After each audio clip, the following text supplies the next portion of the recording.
Hello, everybody, and welcome to a bonus episode of the Para OR Normal Guyz.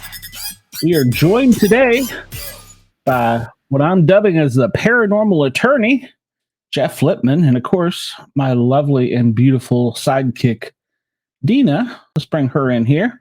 Hello, Hi. Deana. How are you? I'm good. How are you? It's I want to daytime. remind yeah, I know. I want to remind everybody we are not live, so we are taping this as a bonus episode for you because we couldn't get our schedules worked out. So we're just going to record and surprise you all with a special episode. So there's no live chat at the moment, but we will be live soon. So in the meantime, let's get Jeff in here. Hello, Jeff. How are you? Hey, I think I like paranormal attorney better than abnormal attorney. So that Yeah, sounds paranormal's good. good.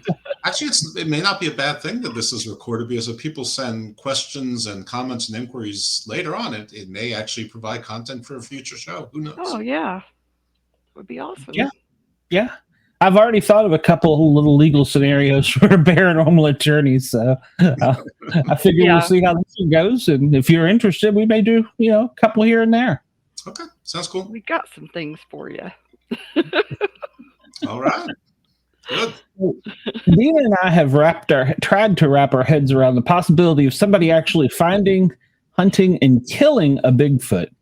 Now, there was a TV show that was on a while back, and they weren't successful, but they were on private property, I believe, but in their hunts.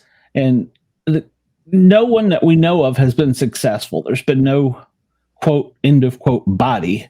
And so we are really talking in hypotheticals here, but the possibility is real. There's a wild creature out there possibly that could intimidate or cause fear in someone, and they would actually shoot it. And then, of course, I guess it lies upon, do they go to the authorities? What do they do with it? That probably entails a whole legal mess too. So that's why we brought in Jeff to try and figure out if you're stupid enough to actually shoot one and survive, what could happen to you? Or maybe you're not stupid to do so. Maybe you don't have a choice. But True. But yeah, I mean, let's do it. I mean, this there's so many permutations. So yeah, I don't know where you want to start. Let's go with some scenarios. Sure, you got one revved up, Deana? You look like you're. No, I do reading. not. Oh, My daughter has a knack for texting me. I'm sorry, I'm listening, but she has a knack for texting me while I'm on the shows. Well, does she have any scenarios?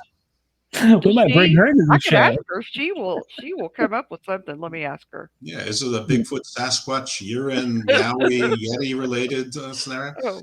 So I actually recorded an episode of Garden of Doom. For those of you who don't know, that's my sort of paranormal and beyond podcast with a folklorist from Kashmir, and they have a version of a Yeti that's sort of more like a jungle man, but in one of the fables, this Yeti fell in love with a human woman, took the human woman from her husband, but apparently she preferred being with the Yeti, and she mutually fell in love with him too. Well, yeah, sort of a little bit like Persephone. So then the human and his brother, they track down the Yeti and they beat him to death. And I'm like, oh my goodness. What kind of Yeti is that? I mean, Yeti's supposed to be able to tear people apart. So it's not clear if it's just a diminutive, wimpy Yeti, or if this Yeti was an outlier, or if a Yeti falls in love with a human woman, it sort of loses its strength, like if when Samson lost his hair. Yeah, true. Mm-hmm. So I guess that's one scenario. If you are a Yeti in let's just say North Central Asia, stay away from women. Human women. They're bad news for you. Yeah, bad news for the monster. Yeah. Now there was no follow up on what the local constabulary thought about it, what the law thought. I'm going to go with that they were okay with it. So it probably doesn't fit into. But actually, I mean, I think the scenario generally, before you kind of get into specifics, depends a lot on where this happens. Yeah. And it's interesting, earlier you said private property, and that's probably makes a big difference in a lot of places, but in others, not so much. Um, so a mall is private property, and let's just imagine that Bigfoot gets into a mall, and you know, you start shooting at it. Whether you hit it or not, you could be charged, and probably would be charged, with reckless endangerment. Um, where I live is a suburb, and there is a lot of forest land and whatever, and some of it is private, not all of it. And we have hunting seasons. So if you shoot deer during deer hunting season on the private property, it's okay. If you don't, it's not. I imagine if you shoot at something that turns out not to be a deer, but looked like maybe it was, the same rules would probably apply. And again, every now and then bullets do lodge themselves in people's homes if you're a particularly bad shot or unlucky. And that could be reckless endangerment if it's out of season. If it's in season, unless you can prove some sort of malice or whatever, or they just went to the edge of the property and were aiming at houses, then it's just, the cost of living near this private property where bullets may fly. I'm guessing, like in parts of the world where private property is sacrosanct, that any trespasser, can be shot at. And there's probably a lot of places where it's sort of in between. But you do it in the city in Baltimore, and you start shooting Bigfoot or not, you're probably going to be charged with reckless endangerment. If they want to get you, they're going to get you. Yeah, true. Absolutely. So that was sort of just a geographical thing to it, while you came up with some examples. But there's let's say Florida, there's stand your ground. I don't see why that would be any different for a Bigfoot than it would be for a person. Then you've got the castle defense in many places, where if something makes it into your home, it's your castle, you can defend your castle. And then you've got self-defense, which is generally if you are in reasonable fear, or if you are in subjective real fear, and whether or not, and then some places it's how proportionate is it. Can you bring a gun to a knife fight? Usually. Can you bring a gun to a fist fight? Well, maybe. If it's a 12-year-old kid, coming at you with a fist fight, probably not. If it's Hulk Hogan coming at, well, not Hulk Hogan now, but Hulk Hogan 35 years ago coming at you, yeah, probably it is. The interesting thing is about protected species. Even in public parks, that if you shoot a bear, or wolves where they're protected, that's strict liability. That's a crime. Now, whether it's a life sentence or 5 years or whatever, I'm not sure, but that's a crime no matter what. So, is a Sasquatch Bigfoot a protected species? Well, it's not on any EPA list right now. So, I think again, the where makes a big difference, and probably in your original scenario, probably would be a national or state park where there's lots of large open forest lands, mountains, and whatnot, and that may make a large difference of it. You might actually get lucky if you killed a Sasquatch instead of killing, a protected gray wolf. Mm-hmm. That's an interesting point. Yep. Well, I am a paranormal lawyer. Yes, that's great. Well, you talk about fear. I don't know many people that if they saw a Sasquatch wouldn't be in fear. right. So I'm sure that's a big thing that would be a big defense is, I was in fear for my life. And, here I'm 220 pounds, this thing 600-700 pounds or more. And I was in fear of my life. So that'll make a big difference too, I'm sure.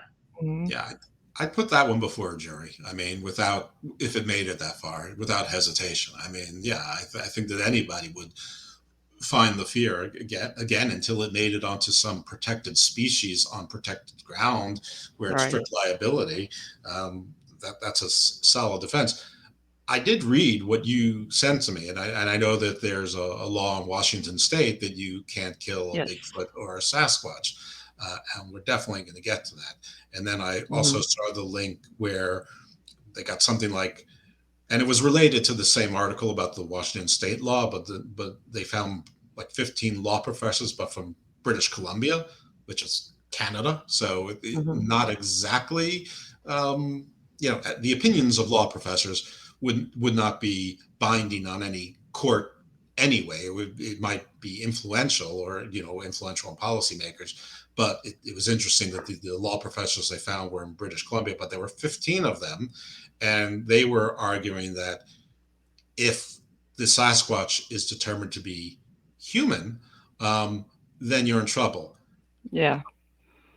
That's clever, but I don't think it would hold up. And we can get to why when it's, when we get to a natural point to get, which could be now, or it could be, or we could go through some of your scenarios first, whatever you like. Well, when you say if he was found to be human, does that mean if he was like if the person was in a costume, could that be considered in that case? I was actually talking about a more metaphysical situation, I know, or taxonomous. Right, I understand. If it's a person in the costume, I think for the moment I would go back to how good a costume is. Was it my Planet of the Apes costume from when I was in grade school, where it's just a plastic mask, and I would say no. If it was the what we see on the Patterson Gimlin film, I mean that looks pretty scary. I'd say maybe so. I don't know about the daylight, but certainly at night, certainly in a forest and in dark and air, and maybe in the daylight. Nobody's quite found that costume, and we don't know how realistic it would look. I also think it depends on who the seer is. Yeah. If it's a kid in their house that somehow has access to a weapon, or if it's an elderly person, or someone with that has senility or dementia or Alzheimer's or not great sight, and of course also if it's a stand your ground or castle state. Did they break the plane of your property? There are places where the castle defense is that you have to be either break into a window or a door or be dark close to it, and there's others they could just be trespassing on your property line, and open fires is allowed. I'm in Maryland. That's not the case here, but I'm sure that there are places like that. I mean, yes, there are. Yeah. So I think it depends on the quality of costume and the person. But I was thinking if they're a human, and I think that would have to be determined before anyone could be successfully charged. So I think the first person to do it, even if it went to trial, would be acquitted on at least reasonable doubt. And here's the reason why. I think for very banal reasons. We don't agree on what is or what isn't human, just going back on our own paths, or what we presume our ancestral paths are. I mean, there's still not agreement on whether Neanderthals were just a different variation of Homo sapiens, or if they're separate and distinct. If they're a separate and distinct species, because we have Neanderthal DNA, which means at some point anyway, we were able to breed with them. And now they found others, the Denisovans or Denisovans, and, same conversation, but, what about, in the taxonomy, there's the 7-foot hominid, the Homo heidelbergus, and is that human? Is it not? I mean, we're not sure if humans started with, Lucy, Homo, which I think was Homo erectus maybe, or Homo habilis. Can't remember.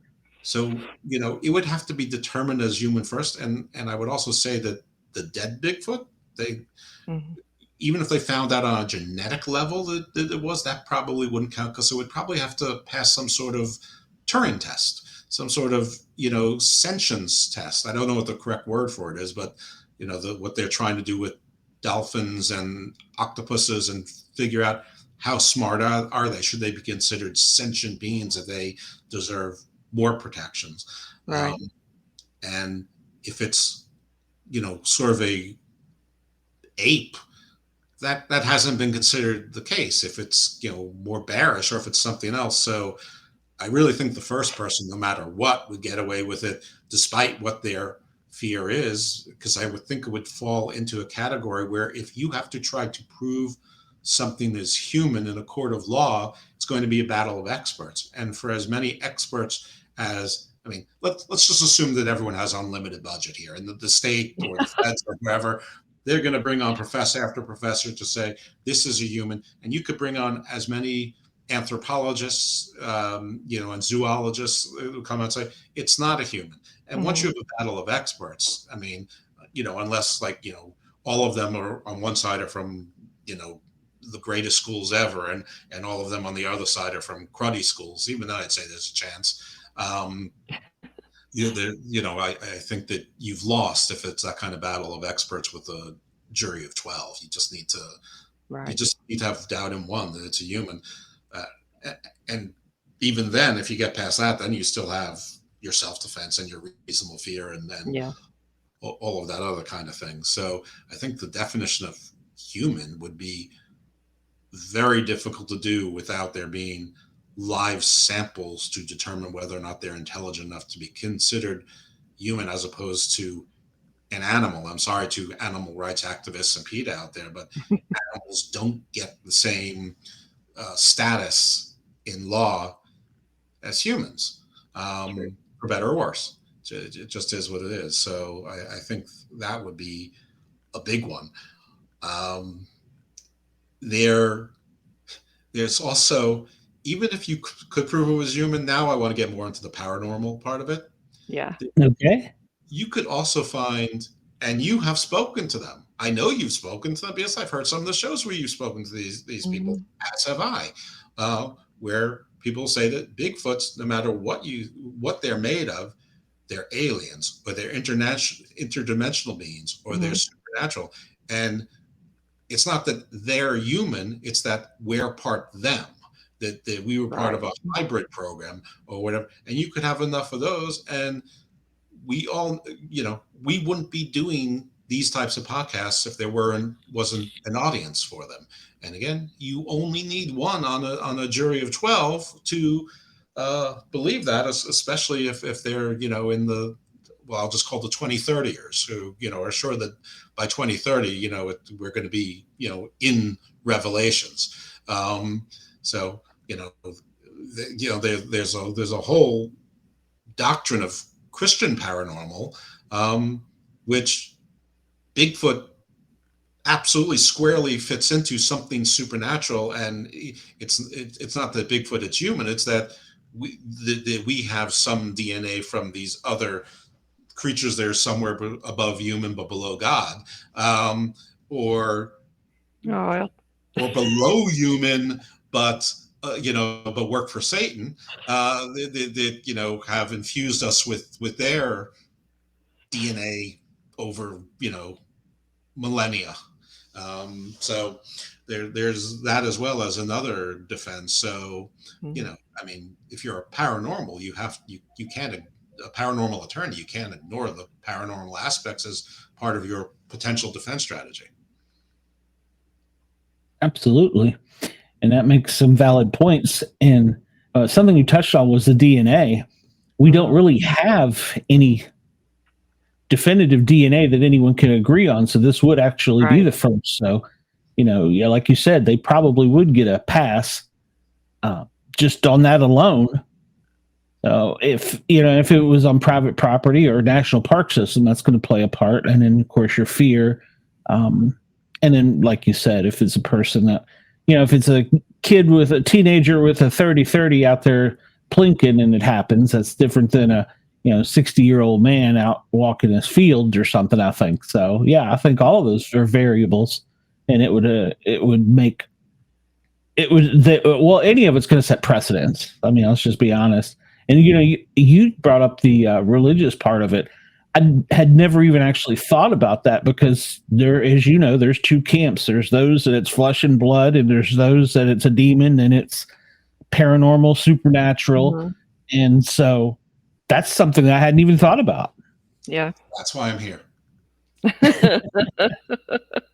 Now let's take this situation and move it into Washington State, where there's actually a law against killing a Bigfoot or a Sasquatch. Well, here's a question. Since, and I don't mean to pose it to you. I mean, it's a rhetorical or a point, because this would be the first, in air quotes, Bigfoot or in air quotes, Sasquatch to be killed. Is this a real statute? Just because this is the first creature to be killed, how do you know it's a Bigfoot or a Sasquatch when we don't have any taxonomy for it? Maybe it's just a new, a holdover of the, what were the giant gorillas called? The Gigantolithecus? God. Yeah, No. yes. But they were like 12-foot, tall, apes, whatever. 30,000 years ago or 13,000 years ago, whatever, that God went extinct with, the other megafauna with these giant, Siberian rhinoceros and woolly mammoths and mastodons and giant sloths and whatever.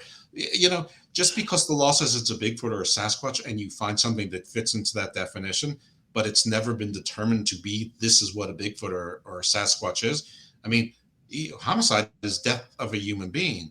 The laws against the gray wolves also has the taxonomy of what, lupus caninus, whatever the species is. So if the gray wolf was protected, but the red wolf isn't, I mean, it's probably just luck on the part of whoever shot it. But I would say that even in Washington, it's probably Washington State, that is, it's probably just sort of a nicety law. I don't think a prosecutor could prove it, because you first have to establish that this is what a Bigfoot Sasquatch is, and this is what the legislature intended at the time. I don't think there's a lot of annotations on it. I don't think there's like the Federalist Papers on this. I think they just passed the law, and I think that statute's from 1959ish, something like that.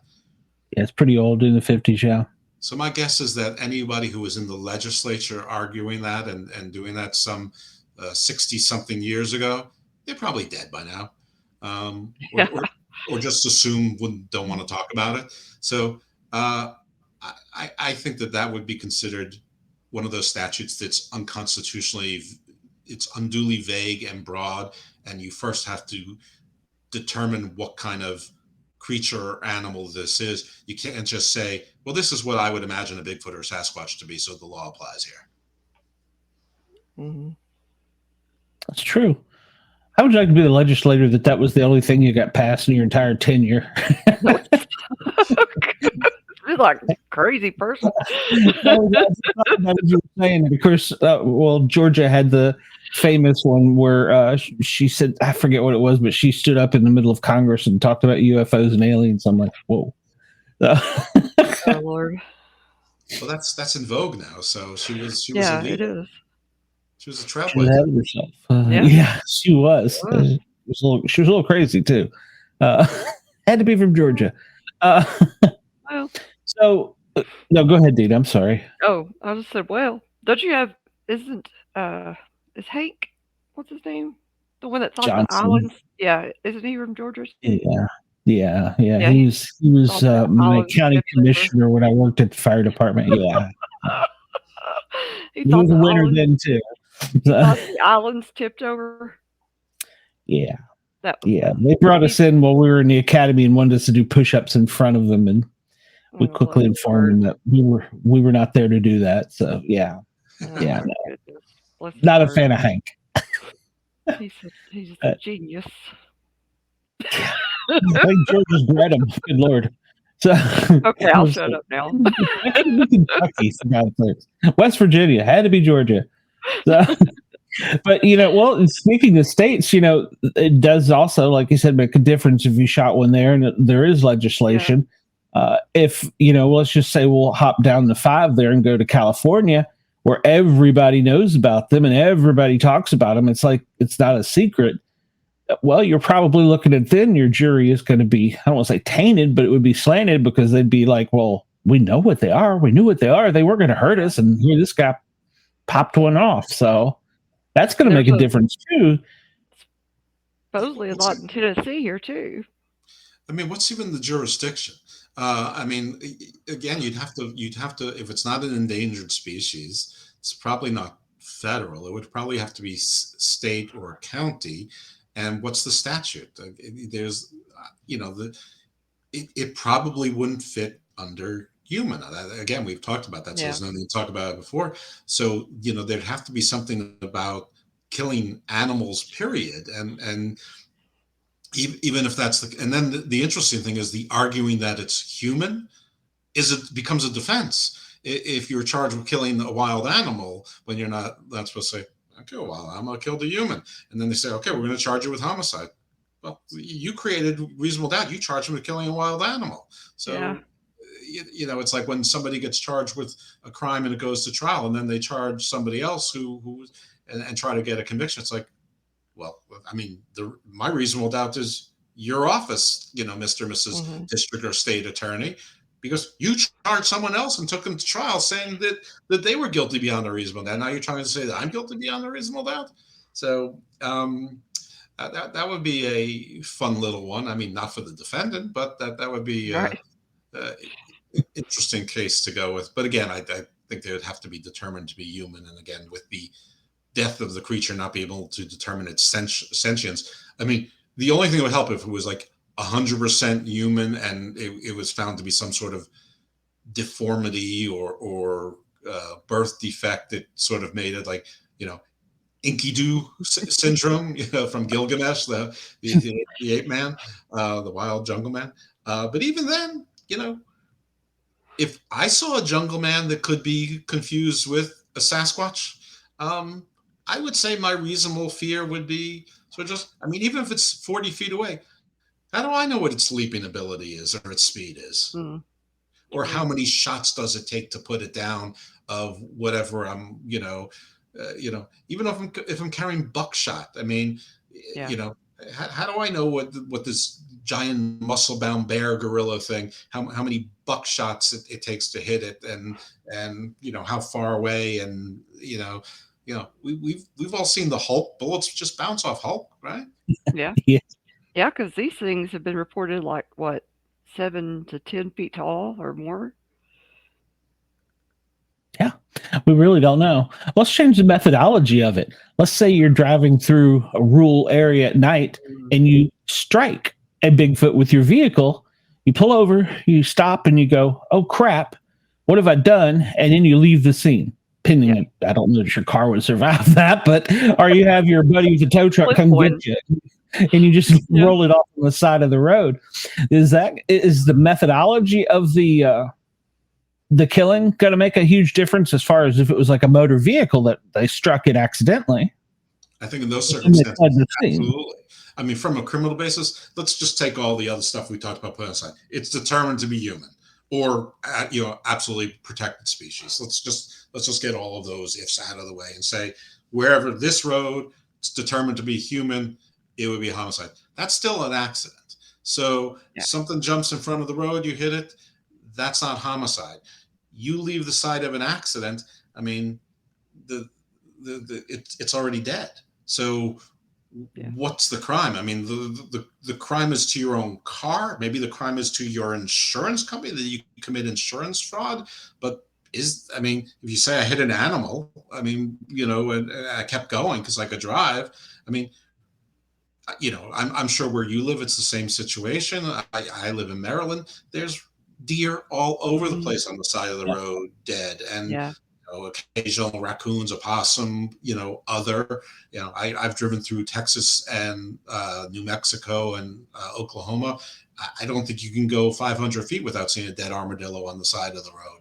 So hitting an animal by accident, wouldn't be a crime. And I don't know where the civil liability would be either. So an accident is an accident. So unless you cause property damage to someone else, I don't think that would be punishable at all. Now let's go to an alternate universe where Bigfoots are not considered human, but they can be someone else's property, like a horse or a dog.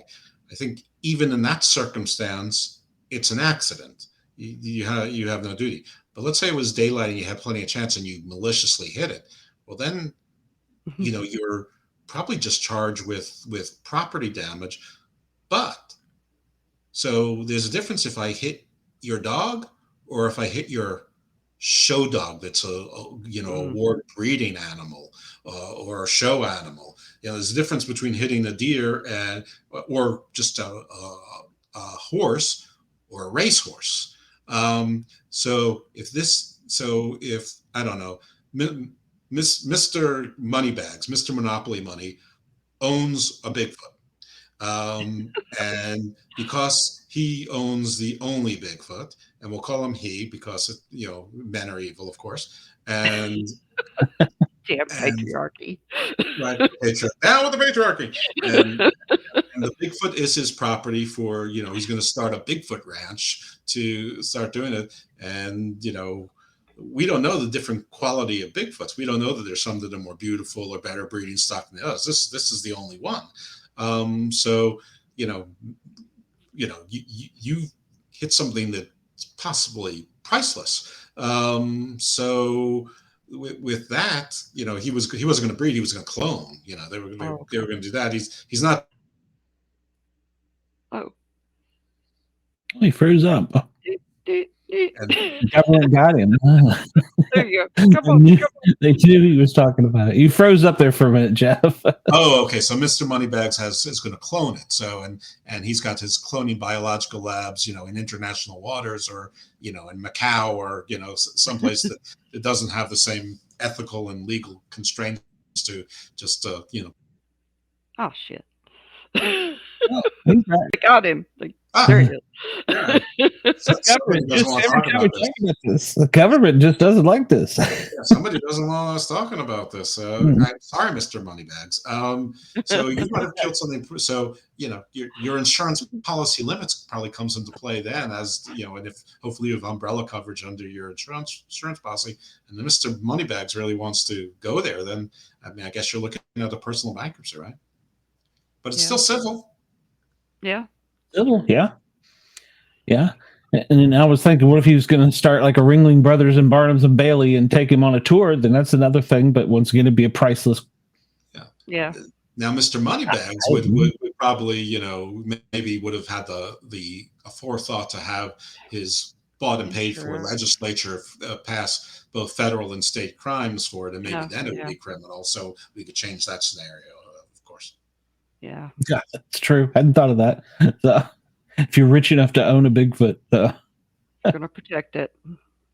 He'd also have him insured. Right. Well, yeah, he would insure it as well. And, but probably to get, despite being Mr. Moneybags, insurance companies will be insurance companies, and they will require that you at least file a police report and try to go before they pay out that, that you didn't set it up to collect on the Bigfoot with us. What we know about most moneybags is that they still like using other people's money and leveraged funds instead of their own. That's one of the secrets to staying moneybags is. Mm-hmm. Very true. Very true. Somewhere. Yeah. You touched on them being, we'll call them interdimensional, intergalactic creatures. What if they are from another world or something? Are you shooting an undocumented alien or? Oh yeah. Well, exactly. The laws of Earth pretty much cover the laws of Earth. So if it's an alien, I don't know that it's protected under the laws of Earth unless there's some sort of statute that does that. And then we're back to your famous Georgia legislature. You called a little crazy, but I call a trailblazer because when or if that happens, there's nobody was brave enough to put that statute on the book. So I would say that killing an alien is and by this I mean alien from another world, another dimension. And by the way, those could be two different categories. Another dimension. The laws of this universe might not even apply. True. They broke the laws of physics. They're a trespasser everywhere, right? So, but alien. I don't know if this is a legal myth or if it's true. And I really should have looked it up before the show because I should have known it came up. But somewhere in the recesses of my brain, I remember that there. They really don't like, the government really doesn't like us talking about this. Well, it might not be the government if you hear where I'm going with this. So somebody, and again, I hope this is not a fiction, that it actually happened, but somebody sued Satan, and it made its way to the federal court, and a federal judge, who obviously didn't want to have anything to do with it, but didn't want to, get this person to, make them the Lex Luthor in their life, because they're folks like that. And every lawyer learns that at some point, whoever their defendant or defendants were, if the lawyer fails or whatever, that they become the next villain. And and they're easier to not let go of. So the judge said that Satan is a supernatural extra earth being, and as such, the United States federal courts and the United States federal law has no jurisdiction over Satan. So case dismissed. So I would argue that the same would apply for an extraterrestrial being, whether, and maybe doubly so to an extra dimensional being. True. Yeah. How do you determine which they are? They'd have to, I don't know. Yeah, maybe, well, that's another one, but I imagine some astrophysicists would be able to tell whether or not they're made up of something that wholly belongs to another dimension as opposed to this universe. But how the heck would we know that? True. I mean, our government might, but we don't. Yeah, even if they were phasing and glitching before our eyes, the universe is pretty big. I mean, you see those Webb telescope pictures, and apparently there's billions of galaxies with billions of stars. So, literally the options are infinity, and way before you get to infinity, you get to reasonable doubt. Yeah, that's a good line. That's a great line. It is. If you happen to shoot one, and it's an animal, can you claim it? Does it become your property? I suppose if it's on public land or on the side of a road, or if it's on your property or whatever. I suppose you probably can. Again, it depends where you are. Like here, like if you hit a deer with your car, you're not allowed to tie it to the hood of your car and take it home for meat. I have no idea how they enforce that. I mean, they'd actually. Yeah, here you can. Yeah. Yeah, but in other places, you can. I mean, what you have to do here is you've got to call the State Department of Transportation. They send out someone to collect it, and who the heck knows what they do with it? I mean, for all I know, they serve venison in the state prisons, right? or the Soylent Green version of venison. Yeah. It's probably a safety thing, the carry-on and disease and whatever, though. I'm sure an outdoors person will tell me that you cook that stuff all out. Yeah. But yeah, you can't do it here. And usually the turkey vultures or buzzards get to it way before the state does. Yeah. I hadn't thought about that. Who would want to stuff a Bigfoot? That's a good point. Know. Who wouldn't if you're the person that has the only one? Right. Well, no, I'm talking about the actual physical person to do it. Who would? Yeah. How would you get somebody to? Everybody wants their 15 minutes of fame. Everyone wants their viral TikTok video. Everyone wants to be the taxidermist who actually stuffed a bit. You become the most successful taxidermist in the world. Yeah. You would become the taxidermist to the celebrities and the elite and the royal families. I mean, I stuff Bigfoot. I mean, you just change your business from, Leonard von Stupid Job to I stuff Bigfoot LLC. Right. The first taxidermist to ever stuff a Bigfoot or to ever mount a Bigfoot. Hey, what are you talking about? Mount a Bigfoot? This you know what I mean. You know what I mean. No, do I? We've only met once before. I don't know. I would get into a different law. That might be bestiality. So. Oh no. Or it could just be a fetish. I mean, again, there comes that human versus non-human thing. Could be. Could be. Yeah, they liked furries. So. Oh Lord. That's a different type of show. Yeah. Well, maybe it's the same. I thought it was a furry defense act. Yeah, it could be. Really thought it was a furry. I thought it was a furry. I was dressed as a furry. It was dressed as a furry. Hey. It had to be consensual. I mean, I couldn't take that thing involuntarily. What are you talking about? Oh, Lord. So this is not a family show anymore, I guess. No. No, a twist I hadn't thought of, but I guess Radio MA. Yes. I guess in if we're talking in the possibilities of things happening, that could happen as well. So yeah, but I don't know that you would want to run out and tell. I mean, like you said, there's somebody that would love the 15 minutes of fame. I guess I'm just thinking about myself, but yeah, that's not the fame I would want. But no. I'm not a furry, and I'm into humans and married, so I'm into human. Yeah. So not me. But I actually meant mount it on a platform or something. That's what you do when you're a taxidermist. You mount the fish on a board or a deer head on a board. That's what it's called. You mount it. Everyone knows that if you don't mount a fish on a board, it can't sing. That's true. Like Billy Bass. It's science. Yeah.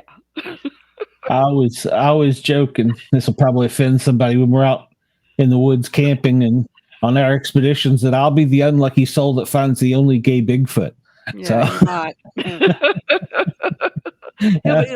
He'll be like, come here. But once again, who would I come and tell? No one. What happens in the forest stays in the forest. Unless it's love. Yeah, well. Unless you thought you were unlucky until you realized that you just got lucky. Yeah. I don't know that I want my 15 minutes of fame on the Enquirer being that. So. Oh no. That would get you a total different kind of probing from the government. So. Yeah. It would get you a reality show on Bravo, though. Yeah, you would. Absolutely. Absolutely. Yeah, network or. I'm in love with Bigfoot. Bigfoot's in love with me. I was Bigfoot's bitch. Wow, Deana, you take the show to such different levels. I love it. Sorry, I can't help it. My mind just goes that way. Imagine the interviews with Andy Cohen. Yeah. It's a whole new connotation to After Dark. She's going to embarrass me one of these days. She hasn't done it yet. So. I'm so sorry. I worked with police. Well, you sort of set yourself up for it with the exactly. You stumble upon a gay Bigfoot. Yeah. I'm sorry. I worked with police officers and EMTs and paramedics all my life. So since I was a child. Twisted individuals. So yeah. That's right. This is the Para First Offender show. I mean, first not offenders, first responder show. First responder. Well, I mean, all right. We'll throw the paramedics in there. Let's say that you do strike a Bigfoot. It's laying on the side of the road. You call 911. The sheriff's department calls the medics out. As a paramedic, do I have a duty to treat this thing? Probably not. I mean, do you have a duty to treat a bear or a dog or a deer? Mm-hmm.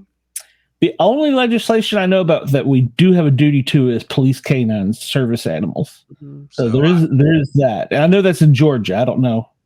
We have to. Say that you don't. And I think at that point, it just becomes an assumption of risk is like, how much do you want to preserve the life of this, as far as you know, not yet discovered type of creature, or at least not yet discovered in North America. Even if it turns out to be a chimpanzee or whatever, there's not a whole lot of North American chimpanzees that are not in captivity. So, but as far as an obligation, unless there is some state that has a law that makes it your obligation to try to do that, I don't think. Or it's actually the sheriff out there, and while you're there, goes, I hereby deputize this. Oh yeah. Oh gosh. Does that still work? Can sheriffs still just deputize whoever they want at I whim? think Like I've so. seen it in like Well, movies. there actually there was just a case, and I think it was Memphis, but I'm not 100% sure. Two paramedics followed the order of a senior police officer on scene, and they basically overdosed a person on ketamine and killed them. And they just got man one and was sentenced. Wow. So yeah, I mean, there's a whole lot more into that case. Yeah, there was a whole lot of stupid, in my opinion, not going on with that. But yeah, they just put two paramedics in jail for overdoses of somebody with ketamine because they didn't know that they already had drugs on board, and they were told to do it by the sheriff's department or the sheriff.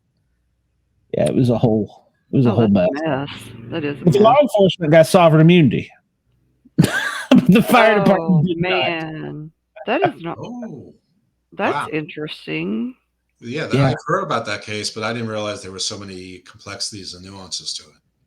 Yeah. Oh yeah, yeah.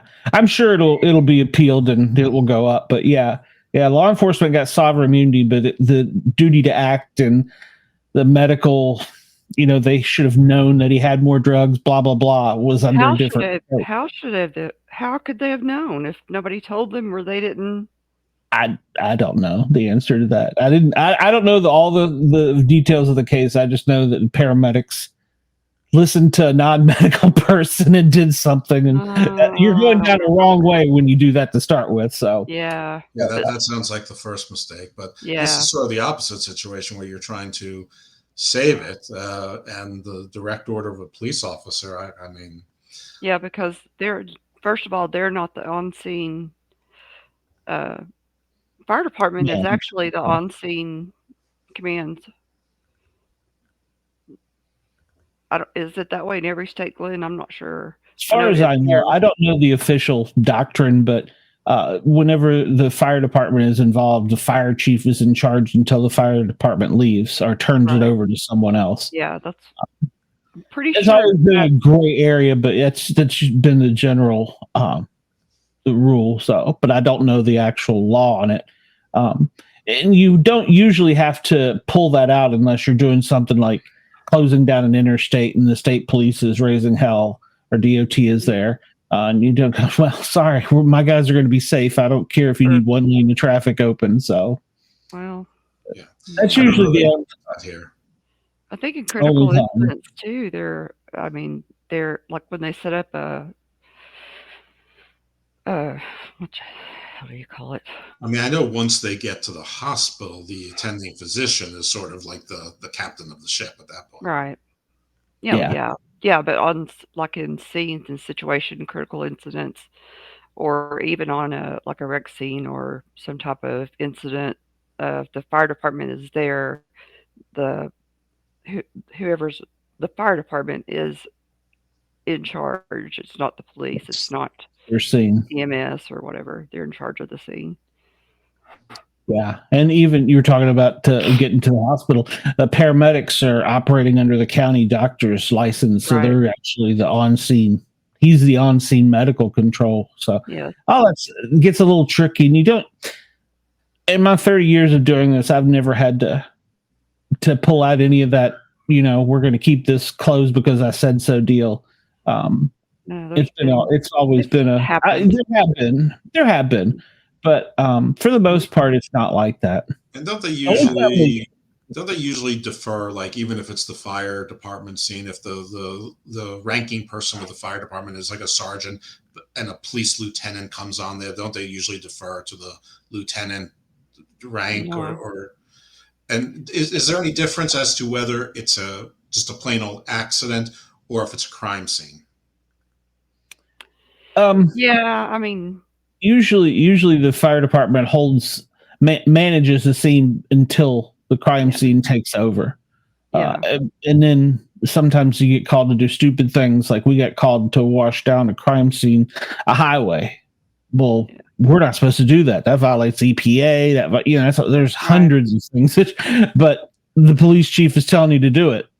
That happens every day. I can tell you that for a fact. So what about when the police are there first? I mean, they're there in hot pursuit. The accident occurs of that. The police are right on the scene. The EMS arrives 3 minutes later, or whatever. Then the big trucks come a little bit later to close down the area.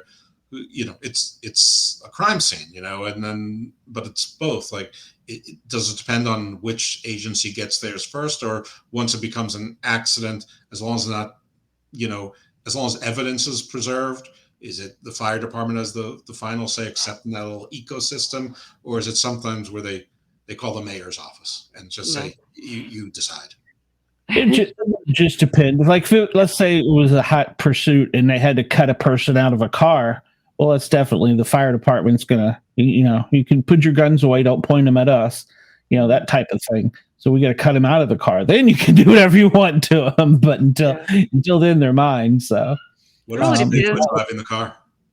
Pardon? What if it's the Bigfoot driving the car? Well, he would be an unlicensed driver, so yeah. He got his insurance from the general. Big handcuffs. And well, if you were to arrest a Bigfoot, would he understand his Miranda rights? Oh. Probably not. No. I don't know that he would go peacefully. So I don't either. He would want to go back to wherever it is, the woods or the space station that he's from. Yeah. Well, he was driving a car. You'd think that he became pretty accustomed to the, no pun intended, creature comforts. That's true. There was an author that wrote a book about Area 51. I can't remember her first name, but her last name was the same as mine, Jackson. And they would tell the pilots that were training and testing on aircraft that was still secret to wear a Planet of the Apes mask so that if another aircraft saw them, that they wouldn't report them because they wouldn't want people to think they were crazy. What? Yeah, it was the 50s. So it was a different world then. Okay. Yeah. Yeah, don't tell anyone. You don't want to tell anybody. You don't want to be the pilot that told people that you saw a monkey flying a weird. I am sorry, but Planet of the Apes came out in the 60s, so we have a little bit of a timeline issue here. That's true. I guess it was later than that because, our first supersonic was in the 50s, but then the secret project for I can see the plane. 71 didn't come out until the 60s. So yeah, probably about that time. I mean, as far as you know. Yeah. True. As well, and that's just if you base her upon her research, which you're researching something that they don't want you to know about. So maybe a follow-up interview is merited now with this, with this timeline issue. Now listen, the timeline issue can be resolved by they've solved the time-space continuum thing. They've solved it? Yeah, like they moved back and forth in time and they knew about Planet of the Apes and they went to, a party supply store in 1972 and bought a bunch of Planet of the Apes kids masks. That's what it was. Then went back because, you can waste time travel on going shopping for it. Yeah. Yeah. If it was a human driving with a Bigfoot mask and they caused a wreck, I would imagine that, the mask would probably say that it was impairing their vision or some type of, I don't know what the technical stuff would be, but. Yeah. I mean, the flying with those little eye slits is probably not that, I mean, I understand the luchadors wrestle with, their eyes covered. So if you're, you have the specialized training, I guess you can overcome. Maybe. True. Well, go ahead. No, I was just going to say we'll just get back to the human part of it. So go ahead, Dean. I'll let you. Oh, never mind. I was just going to make a comment, but it doesn't matter. It's past. Okay. Well, yeah, and so I know I don't want to keep you too long. You're probably stressed for time, but let's just hit on real quick. The human aspect. If it is we'll just say a teenager playing pranks, running around town in a Bigfoot suit, which actually is not uncommon. There's one in Washington, D.C. that every snow, every major snow in D.C., they come out to the mall for a snowball fight. That's a tradition. and he comes out in a Bigfoot. He rides the metro and comes out as a Oh Bigfoot. my goodness. So yeah. So there are people that do that, or pranksters. So what if you accidentally, well, it wouldn't be accident if you pull the trigger, if you shot one of them? Right. You accidentally shot a person and you thought you were Mm. shooting a beast. Yeah. This is the typical lawyer answer, and every lawyer answer begins with two words. It depends. And I think it depends on, a few things. If you have been to this snow event every single year and you've seen this person in this costume, then you have no excuse unless this person got into a fight with you and picked up a 2x4 or broke a bottle, bar fight, in a pirate movie style, and was using it like a knife, and then you ended up shooting them. But we're talking about regular self-defense issues here. If Right. you're not familiar with the area, well, how good is the costume, and or what's the situation? So are you in reasonable fear for your life?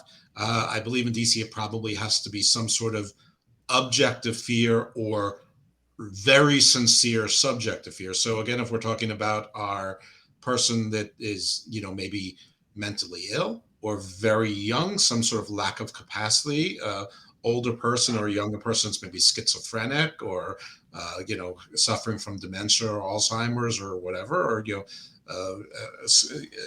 if you are the subject of the movie Beau is Afraid and you're afraid of everything, you're paranoid, but that is your reality.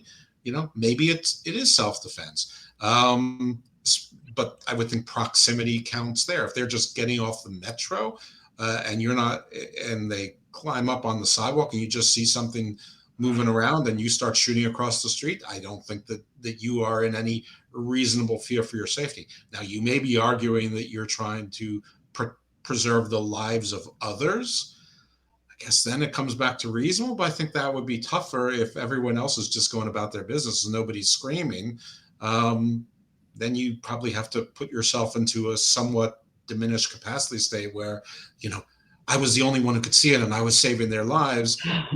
And maybe you would be found not guilty by reason of insanity, which puts you into a different type of incarceration. So, I do think it depends, and it depends on the permutations. But, if that kid, instead of going to the snowball, decided to cross the street, go a few blocks off the commercial districts and into the residential districts. I mean, in DC, if you go 3 blocks in any direction, the entire complexity changes. And you start, banging on, or someone's townhouse door, and you're not speaking English, you're grunting and growling.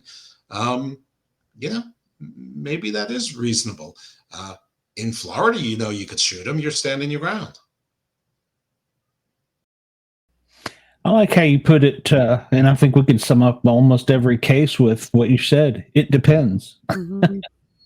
Yeah. That is good. Things. That's what they mean by case, and that's what they mean by case law. Is that there's in common law is the case law you rely upon is that there are enough cases that it becomes a doctrine, and there's sort of rules and ambits that you can live within and courts can interpret. Then you have cases of first impression, which those are the ones that are ripe for appeal, and even if there's not necessarily a federal question or a constitutional question, may still go up to some level of an appellate court. Maybe a state appellate court, maybe not the Supreme Court, but I don't know. I think if you shot a Bigfoot, there might be some sort of federal and national interest involved in that. But again, the Supreme Court gets to pick and choose what cases they hear, so they'd have to agree, or at least a majority of them would have to agree to take what's called certiorari, which is a very long word that's spelled very difficult. Sounds like it. It's hard to say. I would say that that would be a case that the Supreme Court probably would listen to. So, just maybe if it happened at a post office, they'd probably have to, because that's federal. Yeah, that's true. That's true. Well, I was thinking that the government would probably come in and claim it as their property anyhow and seize it. So, yeah. Or on 295, the BW Parkway. That's technically that's the park police's domain, although they share jurisdiction with every county and the Maryland State Police as well, probably for their convenience as much as anything else. I can't remember which case it was, but the Park Police, there was a murder there, and like they came upon it and they tried to keep it. I think they botched it up royally. I'm not sure that murder ever got solved. Oh, that's bad. I remember in Fairfax there was a big incident where they got under pursuit, and Fairfax helped them out, and they ended up with the shooting, and it wasn't a good shoot according to Fairfax, but according to the Park Police it was, and so they got into a little turf war about it, and they had to decide who had jurisdiction. It was real iffy. Yeah, that's the trouble when you call somebody for help. But that's, I guess that's a different show entirely. Yeah, absolutely. Well, have we touched everything that you thought we would, or do you got any points that you think we may have missed? I didn't come out with any other permutations or scenarios. I was on the show once before and I've listened. I know it's typically live, so I know that your chat can often be very helpful with that. So I didn't try to game plan a bunch, but I think I came up with most of the scenarios that we could reasonably and in some cases unreasonably encounter, like a Bigfoot driving a car. So I feel like I did my part on being the paranormal attorney and on the Para OR Normal Guyz podcast. But if there are any other scenarios, I'm happy to hear them. Or if you get feedback from your audience or the other co-hosts on things that they want to run by me, I mean, I'm pretty easy to find. And I'm happy to come back on. And nothing else. First of all, it's fun. Secondly, it's just another place to plug my show. So hey, nice. True. Well, we are going to welcome you back, and we will keep calling you the paranormal attorney. And I've already come up with things. Some things are simple, like we talk about. If you sell a home and it's haunted, you don't tell anyone. The poltergeist is living in the basement. So I've got some ideas from other shows if you're interested. And we could do them as bonus shows. God, if I had a true enough following, I'd do it as a Patreon. But we could do them as bonus shows. I don't see a problem with that. So I enjoyed it. I'm amenable to either of those things. That's your show, so you decide whether it's bonus shows or regular show. I mean, that's it's fun. I like it. Jeff, what is your show? Well, if you like professional wrestling, I'm on a network called Unpopular Review, and you can subscribe to that on YouTube, and you won't miss any shows. They have wrestling and entertainment, and they even do some regular sports as well. But I'm only on the wrestling side. I also have a wrestling podcast called Hammerlock Hangover, which you can find in Apple, Spotify, Spreaker, Podbean, you name it. Or if you're a fan of Wrestling Soup, which is a pretty big wrestling podcast, they carry us on their network as well. So that's a great place to support both products. Also, my non-wrestling show is called Garden of Doom, which is also on the Wrestling Soup Network. And obviously they put it on there as an accommodation to me because they're great and they're very kind. But you can also find it on regular sites. And the cousin show is Garden Views. Now, Garden of Doom is paranormal, cryptids, mythology, comparative religion and mythology, theosophy, philosophy, history, alternative history, some pop culture in there as well, and some geopolitics. Garden Views tends to be closer to what you would consider, earthbound, but legal, business, cyber, science, but things that I think would have a broadband appeal. So I have got a recurring series on what are the laws of Earth and how might they extrapolate to the laws of space, and also the laws of space, period. So I've had law professors on and space attorneys, which is an emerging area, but also had shows on maritime law and like the Longshoremen's Act and the Jones Act, like the seaman, like what's a seaman, immigration attorneys. I had the retired two-star Air Force general who ran Dulles Airport for 14 years, talking about the international terminal. So I really did try to find, I'm still trying to find, any analog that may go there. I'm looking for international law enforcement. So if anybody knows anyone in any sort of international law, I don't care if it's Interpol or the Coast Guard or FBI or, anything where you have to deal with international jurisdiction. I'd very much like to know how law enforcement might be. Also had a show with CIA. they're sort of extrajudicial within a separate mandate, but sure, if they know it, listen, I'm happy to talk to them about that stuff too. I do have a former spy coming on. I think they were British. do you? Well, they're probably still British. I was thinking of Ross. Right. If I could come on there. Yeah, well, that would be okay. I'm more than welcome. And even if they're not on that topic, I'm sure there's things we could talk about. But I had a guy who, he holds 17 patents. He's building robots with AI. We did a few shows on AI, cybersecurity, cryptocurrency. So, that's Garden Views. You don't have to look separately for Garden Views. It comes with Garden of Doom, whether you want it or not. Okay, cool. That sounds like good. Somebody recently asked me, and I don't know the answer to it. I've thought about it. With all the stuff coming up with AI, and they're having artificial intelligence put in robots, and they're giving them, I don't know if it's actual sentient or what, but how to determine it, is that paranormal? And I was like, that's a good question. I don't know. Well, it's not paranormal. It's metaphysical or theoretical. I can tell you what the people who are pro-AI say. They say that we as humans do not understand the human brain very well, if at all. And since we're programming the AI, it can't know any more than we do. However, I don't think they're right. And I will tell you why. Not just because I've seen Terminator and iRobot and, in 2001. The whole point of AI is that it learns from trial and error, and it learns exponentially faster than we do. For example, we can't translate Akkadian, but they gave it to AI, and the AI translated the Akkadian in 5 minutes. Now, did they translate it properly? We don't know because we haven't translated Akkadian. But if it got it right, that's proof of concept that the AI can learn things better than we can, that we can't learn ourselves, because it can detect patterns and has, a broader, let's just assume it found the merging of Aramaic, Hebrew, Greek, and Farsi, and managed to put them together, in various eras, and they figured out Akkadian, which, I don't know if that even makes sense from timeline of those languages and things like that. But who's to say that the AI can't understand and map the human brain better than humans can, just by doing its own studies and finding the data that's out there and available and coalescing research on Alzheimer's and dementia and strokes and biology and every drug trial that's made it to the public record ever done, and that the AI doesn't. So I think that is a huge loophole in their theory.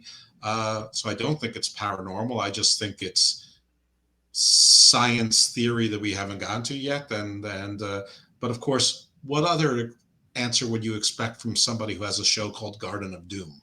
Yeah, you would expect the bright side here. Right. You wouldn't accept a garden of hope. So let's hope that the people who are in AI are right. That it can accumulate human knowledge more quickly than humans, but it can't surpass it, is basically what their belief is.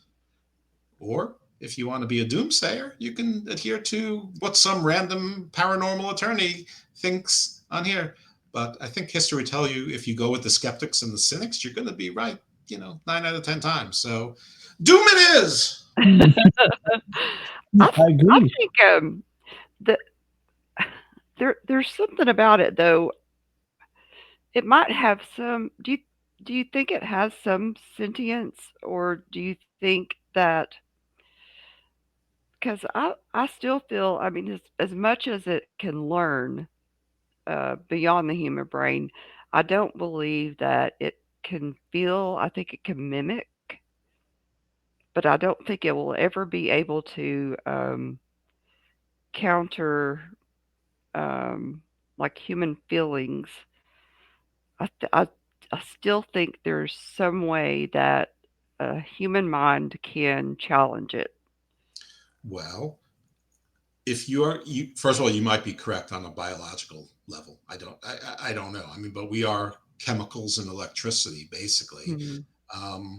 And those can be mimicked or copied. But basically what you're talking about is is there a soul? Is there some sort of life force, spirit force in the living being that cannot be mimicked by a machine? So hopefully you're right. There is, and that can't be replicated. I know I'm right. And then you're bad for the Garden of Doom, but you're probably good for the world. Yes, I am. and isn't that the sort of the big question anyway? Is there a soul? Because if there is, then that's everything about afterlife and what happens after we die, which is so it's really just a subset of the big question anyway. So yes. where do we come from? Where do we go afterwards? So but I would say that's more metaphysical than paranormal. Right. Though okay. those lines intersect at a certain point, and that's probably right around where they do intersect, right? Because a wayward soul is a ghost, an evil soul maybe is a demon. I don't know. I don't know. Just a bad ghost. No, I think a demon is something separate from a person. Could be from a spiritual person or from a soul.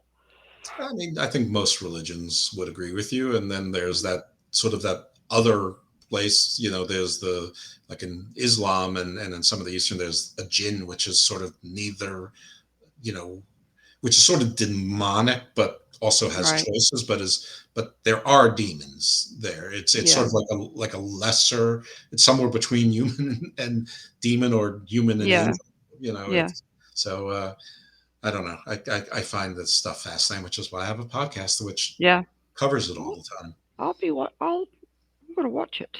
Well, it's just audio, so you won't be watching anything. Oh, well, dang. I'll be listening to it, I guess. You're not already? You're not a subscriber? I didn't know about it. I don't know how I missed it last time. So the most recent show is... The most recent show, this is one of my guests that I really had no business getting, but got, and he said anyway he'd be happy to come back. He actually said if you ever need a last minute guest, contact me. I'm like, I never need a last minute guest because I always have 6 or 7 extra shows recorded. But it was John F. White from Craigenford, which is one of my favorite YouTube shows on Indo-European mythology and comparative mythology. So so that was cool. And the week before that, I had a former military and civilian pilot who, in his retirement, has studied the Bible and wrote a book. And he's come up with a whole different philosophy of how to interpret religion. And I have to be honest with you, at some point it got too metaphysical for me that it broke my brain. Oh, wow. Since that time, when I say read, I generally mean listen to on Audible. Yes. Mark Booth's The History of Secret Knowledge or The History of Secret Wisdom. Mm-hmm. And I think if I had done that in reverse, I might have been able to follow what Captain McPaden was talking more. But is that, and before that, a show on the Mothman. So I mean, it's wide range. It's whatever sort of makes me curious, and the more I learn, the more I realize I don't know. So then I get frustrated, and instead of getting frustrated, and instead of actually doing work myself, I try to lure guests on to teach me and pretend it's a show. That's awesome. Sounds very similar to what I do. So, and I drag people along with me, kicking and screaming, depending on my mood. In sports, no, not this week. We're in Bigfoot, and next week we're in space. So. Well, tomorrow you'll be doing sports, right? Isn't the BCS championship game tonight? It is tonight, yes. I don't you guys are big college. You're a big college football fan. Now, maybe your teams are out of it, but I know that you're big college football fans. I'll watch it. I think it'll be a good game. And then I'm more curious, I guess, after I've already been following the NFL this morning. I'm more curious where the coaches go because there's going to be some shakeups in coaching. So I'm curious to see if the Michigan coach ends up back in the NFL. I suspect he will. So rather than pay all those NCAA fines, he'll go to the NFL. Well, that's always if you're about to probably lose your college job or all your scholarships anyway. But Jim Harbaugh might be a little bit too crazy for an NFL team. There's always the Raiders. You can't say that. There's always the Raiders. And that's where I'm going with it. I'm like, because that would just be ripe for him. And the Davis family is known to be a little bit off. So, well, his brother is my coach, John Hairball. He coaches the Ravens. So. Yep. And y'all are off. You got the top seed. So, congratulations. Yeah, thanks. I think this might be his second Super Bowl and our third Super Bowl since we just moved here from 1996. So, and one a decade isn't bad. No, not at all. Not considering how hard it is to get there. So, yeah, we haven't won it yet. So maybe I should shut up. Well, I mean, I think you probably got the better shot than anyone. So. Yeah, but anything happen, you just have a bad game, you get an injury. You never know. But I'm not taking anything from that Pittsburgh game. The Ravens have nothing to play for. No, not at all. So, and I'm kind of looking at the Browns. They've got your old quarterback, so I'm kind of looking at them, thinking that's a great comeback story. So, it sure is. It's weird because they've Johnny Manziel, Baker Mayfield, and I think they had Deshaun Watson. I mean, they've tried to go through. I don't know if there's any franchise that's ruined more, quote unquote, franchise quarterbacks than the Cleveland Browns have. Yeah. So, I mean, their last steady quarterback was probably Bernie Kosar. Probably, yeah. God, that goes back a ways. Yeah, probably. Yeah. So, all right. Well, I'm going to tuck you backstage. I'm going to play our exit song, and you can hang around if you want, or if you've got things to do. I know you were gracious enough to take a little time out for us, and I do appreciate it. And hopefully we can do this again. No, I love that. I appreciate you having me on. I appreciate you letting me ramble on, plugging my stuff. But I am going to go because I'm starving. And these two 24-year-olds, mostly one of them, they're eating everything. They're eating like they're 14. That's mostly one of them. But like there was like leftover pizza from last night. It's gone by the morning. So somebody's eating in the middle of the night just to make sure I don't get anything. You're gonna have to kick in your fight for survival there. So I know the wrong one's moving out. I think as far as my food preservation is concerned. I mean, she's a vegetarian. There's nothing she eats that I want. You don't have to kill it. You don't want it. That's exactly right. Though cheese pizza, there is overlap there. I love cheese pizza. But it's just hard to turn down. Pineapple, pepperoni, or mushroom on it, and not mushroom, pepperoni, or any kind of meat. She ain't touching it. So I mean, it's easy to. Yeah, I've got my food kung fu strategy. Yeah. Throw some meat on it. Bacon. Bacon goes on everything. It could be freaking spam. It's just going to preserve it for me. That's true. All right, Jeff. Well, I look forward to it. I hope we do it again. I'll kick this out as a bonus episode. We'll see what happens. And if you're interested, I'd love to have you back. Yeah, I'm always interested. I'm an attention whore. Nice. All right. Well, I like the little label of the paranormal attorney. So. Paranormal attorney / attention whore. Yeah. There you go. Yeah, there you go. Well, aren't we all if we're on podcasts? So we're just wanting to get our face in front of it. So thank you for making me feel less cheap. All right, Jeff. You have a good afternoon. Go get you something to eat, and we will talk to you soon. Bye-bye. Thank you. All right. Bye-bye. Deana, that was a great episode. That was fun. I liked it. I think for the bonus episodes, we may have to do more of these. Yeah. Because, there's some guests that just can't come on Wednesday night at 9 or 10 o'clock. And so we'll just start recording them and we'll put them out here and there. When we get rich and famous, we'll do Patreon. So if you're getting it for free now, you may not order there, sucker. Deana, you got to go too because you got a show coming up tonight yourself. So yep. In about an hour, a little bit over an hour. So I'm going to relax for a few minutes and get back on. I'm going to be tuned in for that one. So I'll be in the chat. I think today's just like an introduction. So we probably won't get into much. And I'm coming back. I'll be back on Wednesday with Ross. And I've got to cut some commercials. I've got a new show coming out too. So told everybody that to get their wares ready. If it grows, yes. The Grin and Guardian gang will have their first episode this Friday. So we'll see how it goes. Merch. I'll make my own merch. There you go. I'll have some stuff to sell. Hey, we can make this QVC. So. We can. Everybody, I appreciate you for tuning in. Thank you. Enjoy the bonus episode. We will be live soon. And until then, y'all stay safe.